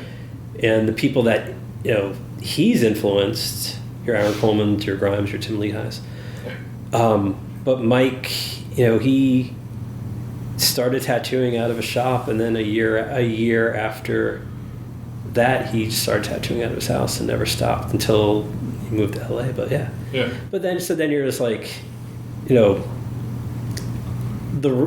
rule breaker in that sense. But it's along the lines of someone who wants to learn how to tattoo. No one wants to give them an apprenticeship, so they feel either like they don't, they can't do it, or they just get a machine and start tattooing their friends, and everyone's like, you're fucking people up, blah blah blah. But we also don't, a lot of people don't know or don't seem to remember that there are a lot of the top tattooers in the industry right now that started tattooing in the 90s by finding an Easy Rider magazine somehow, and it had the Timothy Hoyer and Tim Lehighs learned how to tattoo in their bedroom. A lot of people like they got the kit, and they started tattooing. Well, Chris Welk was here recently, and he was just like, Porter and I were talking to him. We thought we knew what he was going to say, and he was like, now people are just going on Amazon and buying kits, and I think that's great. And we're like, what the fuck are you talking about? He goes, well, they learn really fast how fucking hard it is, and they give up. He's like, the people that make it through the cracks, who cares? Mm-hmm. But there's so many people give up. And I just never looked at it that way. He's like, just because you have the tools, I can give you a chisel and a hammer, but it doesn't mean you can be Michelangelo. Yeah. You know what I mean? I can, you know what I mean? And you can look at Lehigh's tiger book, but you can't do a tiger like Lehigh. You can't draw it like him. No. And so that was Chris's sentiment the whole time. He's like, so what if they have the accessibility of it? He's like, that doesn't mean that they're worthy of it. And also all those people that are saying that, how many of their supplies are they buying on Amazon as well? Yeah, true. That's just the world we live in now. Yeah, convenience is. Yeah, we're tattooers. We're not smart. Yeah. We're not. Because if we were, we wouldn't be doing this. Right. I just love, like, you talked to me one day about Flash, and you gave me a bunch of Flash and told me that you didn't know anybody that liked it as much as I do. And I just like it because of what it means to the street shop guy. Like I love it. The tool chest that is just important. And even the stuff that people might overlook or make fun of. And as well as I do, if you have classic stuff on your walls, like we have a bunch of old picture machine stuff in here, and it's not uncommon for a group of college students to come in and start pointing and laughing at something. Mm-hmm. And we have like the thing up there that says don't criticize us when Nick did or whatever, but they just don't get it. No. Some people don't get it. But a lot of it is funny. Of course. A lot of it's funny. But no. I mean, there's a set of cherries that says gone at 15. That's fucking funny. Yeah. I'm laughing at it. Yeah. And the people that get it are laughing at it too. I think they were laughing at it earlier. It's gone at 15 is fun. Yeah, he'll say all I do at the shop is paint flash. It's been that way forever. It's what I like. I've tried plenty of times to do non-flash art. It doesn't work. I always regress back to it, or because I'm self-taught. Have you ever tried to focus your tattooing on one thing? But I'm going to do just classic, or I'm going to do just Japanese, or anything like that, or? Yeah, I have thought about that. Or I remember Mike years and years ago when I was doing conventions more, being like, have your convention portfolio and have your everyday portfolio. Your convention portfolio is the stuff that you want to do at conventions, the fun tattoos. Yeah. And your everyday portfolio is your everyday portfolio that you show the people at work. Yeah. So, yeah, like, but I know I thought about it, but like working at certain shops that I have been, because I guess I came up in the shoe shop, I don't want to say no to anything. Yeah. So I'm doing a lot of things that most people at the shop don't want to do. So it just becomes that. I've definitely thought about like maybe I should just go down this line, or maybe I make an Instagram page that's just all small little black tattoos or black and white tattoos, like curated a certain way to appeal to a certain demographic of people. Sure. Then I'm just like, I'm like, it's not me. But for a fella that's been in the game, as long as you have, that's almost another job for you. It is. Curating It is. page. I'm like, I don't give a shit. Like I can't, but thing is now people want to see, they want to get tattooed by the person, not everyone, but people want to see the person that specializes in this. I'm sure you get people who specializes in back lettering. Yeah. Like that's not even a fucking genre. Not even a thing. Yeah. Like who specializes in small circles, like but the thing is, that's what they're seeing. They want to get a small circle tattooed on them, so they want to go to the person that they feel is going to do it the best. Yeah. Not just like, they're not seeing that. And they don't understand if you say to them, well, this guy does coin clouds all the fucking time. Mm-hmm. And They get overwhelmed with like, if there's Yeah. someone that's doing, I mean, if you're super versatile, it's fucking awesome. But I think people coming in and seeing it, it's almost overwhelming to them. Yeah. They're like, Yeah, if you have that, Whoa. if you have that portfolio that's 2 inches thick that shows everything, and then you have the person that has a small portfolio of 20 pages of one thing. of smaller designs, or of just roses, or whether that person with the smaller portfolio might get picked, because Well, yeah, if they're gonna go through the big one, they're only gonna make it a couple pages before they get overwhelmed. Well, they also go, this guy specializes in nothing. Yeah. Which is not the way to look at it. No. But When really it's like Looking at the how. technical, they're not looking Yeah. at the technical ability of it. Plus, there's just a ton of people right now who are pushing a style of tattooing that only they do because that's the only what they can do. Yeah, they only know. No disrespect, but Yeah. because I don't like, sometimes the public doesn't realize that if you can do that, you can do anything. Mm-hmm. You know what I mean? Yeah. If you can do, like, I've always used water as an example. Like, Mike Bruce is not known for water. If you ask for something with water from him, he's going to nail it. Same with George Archer, same with Josh Brown, same with certain tattooers that you don't think of as like they do Japanese or they're going to do a ton of water. Yeah. But that is the barometer for greatness. If you can do a dragon, then you can do a fucking nice circle. Yeah. But the public doesn't really know or understand that, nor can we expect them to. Like, you don't want to get into a debate with people who will never know as much as you. That doesn't do anybody any good. You're always going to know more than your clients. Yeah, I just think they're like, they just want, they know what they want to get, and they want to see the person that does it. yeah, they'll be like a dragon. Yeah, like You want what you want. Like, Yeah. when you go get a haircut, you just want a nice haircut. You don't want to know that guy can also do perms because you don't want a perm. Yeah. Right? Yeah. I mean, But you know what I'm saying? Like, most people are like, oh, well, this is the haircut that I want. I don't need the guy Yeah. who does great frosted Yeah. tips because I'm not doing that. That's why even like, there is that dream scenario where you're just like, you want to kind of, get out of it, go nameless, close up my Instagram, and just work at a whatever shop in the fucking Florida Keys that's just tourists and whatnot. Like, Yeah. I don't care about anything anymore. I just want to. I love tattooing. I love doing it. I just want to do that.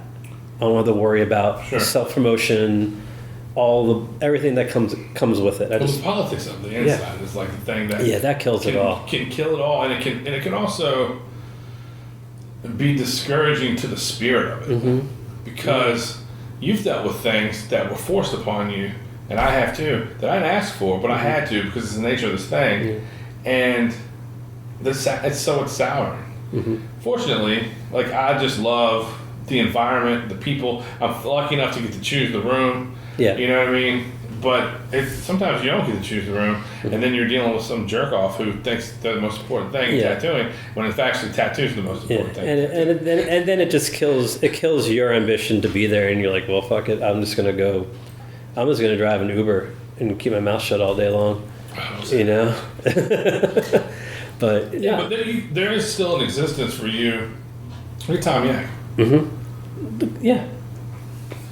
You know what I'm saying? Gangster. Look at Tom Yak, bro. Tom, Andy, like, Andrew's a barometer for me. He hardly participates. He does this much. Yeah. It's mainly reposts. He never posts. But Tom does less than Andy. Oh, Tom doesn't even have an Instagram. No, it's the best. Well, last time I was at Electric, he was talking. I overheard him talking to the shop people, trying to get rid of the hashtag Tom Yak. He's like, I don't even want the hashtag to exist. I want to be off of it completely. And like, but people love your shit and they're gonna share it and they want their tattoos to be. He's like, no, he's like, don't ever tag and don't ever click on Tom Yak the hashtag. Which I thought, man, what a true fucking, what a legend, man. The first time I worked up there, shouts to all those dudes. Yeah, It's much The first time I worked up there, I was covering for Robert. It was at the first location, and I had never met Tom, and then we were going to be working for a couple days together, and I was nervous. Sure. Even I knew plenty of people who knew him, and knew he was super chill, super nice guy, but it was just like I'm meeting a ghost almost. Yeah. And this is 2011, you know, so it was rad. 2012, it was awesome. Super, super nice guy. And then years later, I went up there to get tattooed by Robert and him. And I was like, just do a little cover up of a small tattoo behind my ear and do some other stuff. So and he drew it on. I was kind of expecting to do more. I was like, I think this is going to look cool. I'll take your word for it. Like, I would have liked something bigger, but whatever. Yeah, I'm cool with it. Yeah. Like, I only get to see it when my hair is, shaved on the side, and it's fun. It's cool. Like, he's, that there's a couple paintings I wanted from him, but I'm also like, I know I could just ask. I know I could just ask him for it, but I'm like, no, like if it comes up in conversation, but. So I was hanging out there, and there's this chrysanthemum butterfly, and it looked as much like a painting as it did a sheet of flash. It was very fucking cool, and it was yellowed and old enough. And I was just going on about it, and Mike's like, "You should ask Tom if you can buy it, man. He might sell it to you." And I was just like, "Whoa!" So I was like, "Hey Tom, can we go look at this thing real quick?" And he's like, "Yeah." And I didn't know him when I got there, and Mike was pushing him and Robert to do a podcast with all of us together, and Mike, of course, is taking the lead, and Mike likes me, and we have a good rapport. So it's like, if you listen to that one, you can very much tell Mike's like hoping everybody else jumps in the beginning. And we turn to Tom, and Tom tells a fucking incredible story about his uncle being a fugitive and tattooing out of his house and living there on the lam. Really cool shit. Cool tattoo stuff from his childhood. Him seeing a pinup girl on a cool guy. And he's like, "Who's that girl?" And the guy's like, "Your mother." It's like great story telling. And so we have like this great rapport, and I'm really like excited that he's being so nice. And I take him over this thing, and I was like, "Hey, Mike said I should ask you, did you chance this show?" He's like, "No."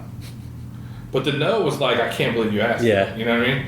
And then he's like, "I think you're a good guy, Nick. Come here." And he took me and gave me some prints, which I hold dear, and they're great. And then he goes, and you never know, like maybe ask me some other time. Yeah. So, like, hold on. So then I see him at a book thing at Kings Ave in the city about a year and a half later, and I was like, "Hey Tom," he's like, "Hey," and I don't know. I mean, I'm not saying I'm not rememberable, but you look at me and you know if you see me or not. Yeah. And he's like, "Yeah," and I was like, "Remember that painting we talked about?" He goes, "Yeah." And I go, "Any chance you're gonna come up?" He goes, "No way." What? and then just walked away. I was like, but it didn't make me mad. I was just like, okay, I got to talk to a ghost, like you said. At least he'd stop and talk to me. You know, it did not bother me, but I was just like, oh man. Yeah, when I first went there, the majority of the shop was hand painted flash by those three. It was awesome, and Tom's stuff was amazing. And then, when I went back up, because I've been up to Electric, the new shop, I think 2 or 3 times, something like that. And I remember when I was there, because he has this one sheet that's like it's from like the bicep down to the arm, like showing tattoos on an arm. Yeah. And I was like, hey, like, this stuff, like, I've always praised him about his flash. I put him on the level of like a Malone, for flash. And it's like, do you mind if I take a photo of this? Like, this is really cool. Well, he's like, yeah, take as many as you want. I'm like, oh, cool, appreciate it. I didn't get crazy because, but yeah, this stuff. And then, we're talking about it, and he had a couple sheets where he redid some Hardy designs. And they're perfect to a T. And I was like, yeah, this is awesome. He's like, yeah, I figured, I'll never own a Hardy painting, so I figured I might as well paint them myself. I was like, fuck. That's cool. Part of me, I'm like, I should just send him one of mine. Yeah. Just because I'm like, hey man, like, just for everything you've done for me, you don't know what you've done for me, but sure. like, he's such seems a like a happy person, which is the coolest part of meeting him, He's a family guy, in a sense. It's like. But it's funny because I've thought about what you just said was a huge gesture, but I just thought to myself, I should just write him a letter and just try to explain the impact. Yeah, he'd appreciate that. I'm sure. And I should have done it. He's still do. He's an old soul in that sense, but I'm sure there's plenty of people just like him in all the regions of the country that we don't hear about. Yeah. Which is great. Yeah. That's amazing. Just I just remember in Florida, I was always hearing about Troy Lane down in Miami. I hadn't heard that name in a long time. And his tattoos are so good. Yeah. And then you're hearing Kim Cameron too. Yeah. He was leaving tattooing to become a fireman. And you're like, why would you do that? And then getting older, I know why you would do that. But his stuff's so solid. Wow. Perfect. Troy Lane, Troy Lane. I remember getting tattooed by Jason Brooks because he grew up down that way, and just having great conversations about all those Miami tattooers, and he was really inquisitive about me working at Inksmith and Eric and all that. And, we were talking about Andrew a couple times. He said to me a million times over the years, there's a lot to be said for being the best tattooer around, like in your area. Mm-hmm. Oh yeah, there's a lot to be said for being the guy known for delivering in your area code. I always, when I've helped people learn how to tattoo, I remember talking with them about just bullshit talking and whatnot, and I remember just saying to them, it's great to be a person with 40,000 followers, people all over the world following you, liking photos, but just got to focus on being the person in your area. That's what's that's the most immediate effect. I could have followers all over the world, but they're not flying in to get tattooed by me or anybody. So just be the guy in your area, and you'll be busy for the rest of your life. Yeah. So that means more. Well, it definitely means more to your mortgage. Yeah. It definitely means more to your life, because we all gotta survive, right? Yeah. If we're not planning correctly, because you're taking a bunch of people, especially from our mindsets from when we got into it all. There weren't really the educated people in this, it was like you got into this because you didn't want to go, or you couldn't go to school anymore. You didn't want to go to school anymore, And or the you're most the successful weird art kid, you know. business owners in tattooing were just like right place, right time, dumb luck. And you can say that about Danny Fowler. You can say that about Eric Kingsmith. You can say that about Crow. really successful guys. Crow. Just like they're in the right place for the right era, for tattooing to boom, or for that to be accompanied by wherever their location militarily was. But your guys that were tattooing every day weren't so much thinking about like long term. Yeah, it's like I forgot who I was talking to about this, but it's just like, yeah, you don't like was back, you all worked for like the older guy, and then eventually either someone inherits the shop or buys the shop. But then you're working with people that are all kind of tattooing the same amount of time, and then people start splintering off and opening up shops, teaching more people, and then splintering off, opening up shops. So then you're so it used to be the retirement aspect was always you would have people working for you at the shop at the end. So, but like we were even saying earlier, how, if you're a tattooer and owner, how you really need solid managers helping you out, or you're the owner and then you have the tattooers. Yeah. And if you're the owner, you also have to be like knowing, like, respecting the industry and the craft, like you do, obviously, and and especially your guys and girls working for you, your people. You have to have individual relationships. There's no one thing that works for one of these guys that works for the other one too. Different. They're all different, and they have different requirements. They have different expectations. Yeah. And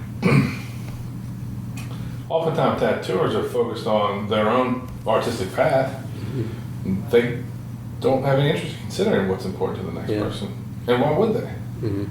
But I gotta consider everybody. Yeah. And I think I do okay. Yeah, like you have people that are working for how many years? Like it's only recently you have the two newer guys. Exactly. And you had Richie for so long, and he's amazing. Yeah, he's dude, that black and gray crucifix. Yeah, fuck. Oh, dude, that was insane. It kind of killed me because the guy that got it lives here. Oh yeah. Drove to Pittsburgh. Yeah, I'm like, god damn. But I want the best for Richie. Yeah. I love that dude. He's great. And he earned it all. I remember when you hired him.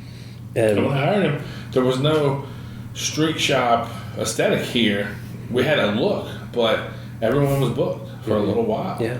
And when he came on, he was mediocre tattoo. But I knew how much he loved it, how much he wanted it based on the tattoos he'd get. And he already knew some people too. Like he'd done a spot at Hero that I didn't know. He's so quiet. He didn't tell me about that until sometime later. And but I was just like, just do everything that comes in the door and draw it. It's like no appointments and no copying. Yeah. Fucking just you gotta draw it all. I was like, okay. And that motherfucker now is some fucking gangster with it. He would always doing all the color studies too and everything. I love seeing all the stuff he posts. Yeah, it's so good. Yeah. I wish he was busy. If you're in Pittsburgh, get tattooed. Top tattoo, Richie. He's a beast. Yeah, but yeah, it's just part of me is wonders if just with the trends with tattooing is going like the way of the street shop tattooer is dwindling down a little bit, or the longevity of it. I think there'll always be that, but I don't know. We'll see. I mean, sometimes it takes the right clients to reinvigorate you or your idea of where it's going, and we have a handful of young people here that just get the coolest shit, and they don't have to have their hands held to do it. They're asking for great stuff, and fortunately, all my guys have at least two of those people, and that's enough hope for me, because those people wear that stuff so nice, and then the people that in their world that see them wearing that tattoo, and they're making an influence. And the type of tattoo you get, alley cat tattoo, you literally cannot get around here. Mm-hmm. You have to go to D.C. or you have to go to Richmond to get a tattoo of the caliber tattoo you get here. Yeah. And so I'm grateful for those clients that sometimes sort of reinvigorate us. Yeah. You know, like, There's always, it always comes in waves. Like there'll be, you'll go through a little period where you're like kind of just going through the motions, and then you'll get like that one person that comes back like a week later, and then they come back a month later, and then they want to, start doing things, and then teaching them the ways to like, all right, well, you're getting all these things kind of randomly. Yeah, what's your long-term plan? Yeah. If you have one, if you eventually want to have sleeves, then maybe we should start planning that a little bit more instead of just doing something on your forearm and something on your elbow. Like, knock out the large spaces first, then we focus in on the medium-sized, smaller ones, and then we do your elbow last. So like curated something it that needs has to be a feel to it. Yeah, because when you just kind of go blindly into it, then it just creates problems later on.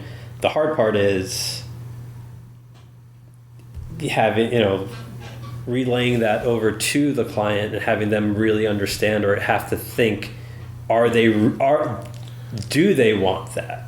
And if it is in the back of their their head, want that, and they got to figure out: is he trying to sell me something, or does he really care how the look that we're going for? And 9 times out of 10, they really care. Yeah, they really want it to be right, especially if you're doing the whole fucking sleeve and pieces already. Yeah, like you want it to make sense. Yeah, like because you're starting to not see as much of like the small little black patchwork stuff. Still seeing that, but not as heavy, like they rolled around in a newspaper type thing. Yeah. It's. I don't understand, and I'm trying to be too critical, but just aesthetically, like I saw a beautiful girl the other day with a whole sleeve of just small outline stuff, and it just didn't look good. And I just thought, man, what makes her think that looks good? She's pretty. She knows how to put her face on, her hair. Her outfit's really nice.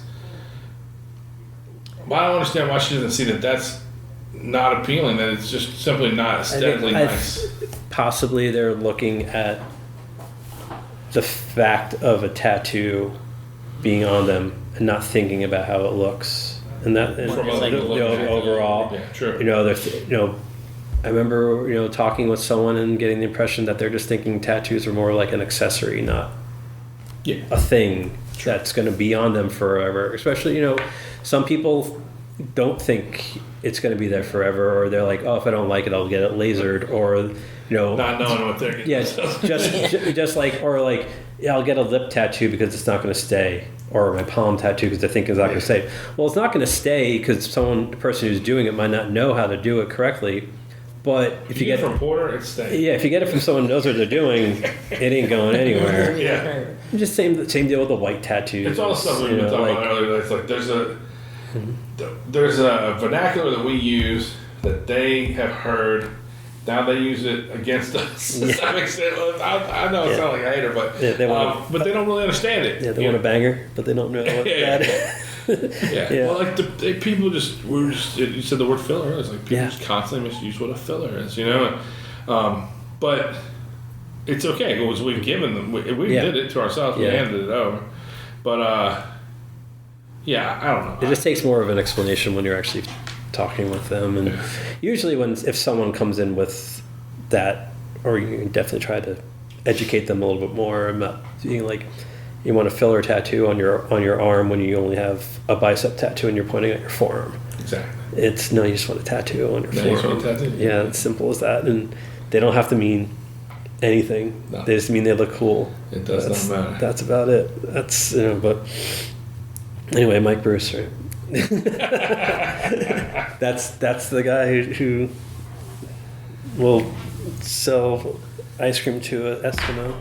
He's the king. Yeah. Having this thing? Yeah. I got people Right. Boys, you want to wrap it up? Sure. That's been great, man. Thank you so much for coming down. Thank you. And for participating and for always being a good friend of me. You supported this podcast and this shop a ton over the years. And It's it the means least I the could world do. to us. You're a great, you're a great person. Thanks, sir. Thank you. Well, no, Joe, she hasn't been working very long, and I got a legend in the building today. Oh yeah. She's like, I was like, Dave. She's like, oh no. I was like, that's all right. I don't need to be known. You want to tell folks where to get tattooed by you? At Jinx Proof Tattoo, Washington D.C.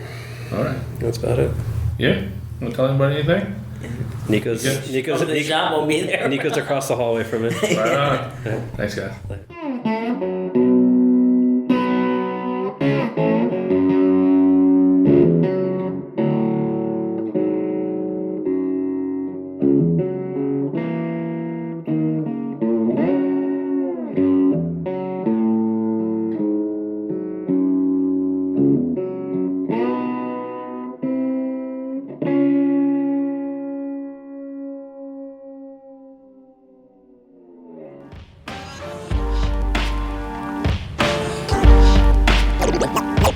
No lies, just bullshit.